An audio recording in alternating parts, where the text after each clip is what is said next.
কিন্তু এনেকুৱা সমস্যা যেতিয়া আহে কথা আহে অসম ভূমিখনত কোনোবাই যেতিয়া চুৰি মাৰাৰ কথা আহে আজি সদৌ অসম মই এজন কংগ্ৰেছ দলৰ বিধায়ক হয় ময়ো অসমত অসম ৰাজ্যিক NICUৰ প্ৰায় 4.5 বছৰ সভাপতি আছিলো বিবৰুৱা মহাবিদ্যালয় আছু গোটৰ সাধাৰণ সম্পাদক আছিলো যেতিয়া সদৌ অসম ছাত্ৰ সন্থাৰ কৰ্মীৰ ওপৰত এনেকুৱা কোনোবাই অত্যাচাৰ কৰে আমাৰ বৰ দুখ লাগে ভৱিষ্যত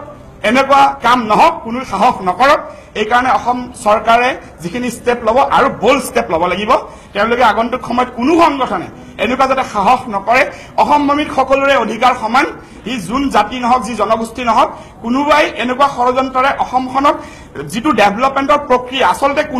আচলতে কোনোবাই এটা ষড়যন্ত্ৰ কৰিছে চৰকাৰখনক আৰু অসমখনক এটা তিক্ততা অৱস্থালৈ নিবলৈ তাৰ কাৰণে মই উদ্বেগ প্ৰকাশ কৰিছো ছয়গাঁৱৰ বিধায়ক হিচাপে আৰু যদি তেওঁলোকৰ ইমান দম আছে বুকুত ছয়গাঁৱত মোৰ সদৌ অসম ছাত্ৰ সন্থাৰ যিটো অফিচ আছে তাত হাত দি চাক ভৰি কাটি তাতে ৰাখি থৈ দিম যদি ইমান যদি শক্তি আছে তেওঁলোকক খকিয়াই দিছো ভৱিষ্যতৰ কাৰণে সাৱধান হওক এনেকুৱা কামৰ পৰা বিৰত থাকক অসমখন আগুৱাই গৈছে আগুৱাই যাবলৈ দিয়ক ধন্যবাদ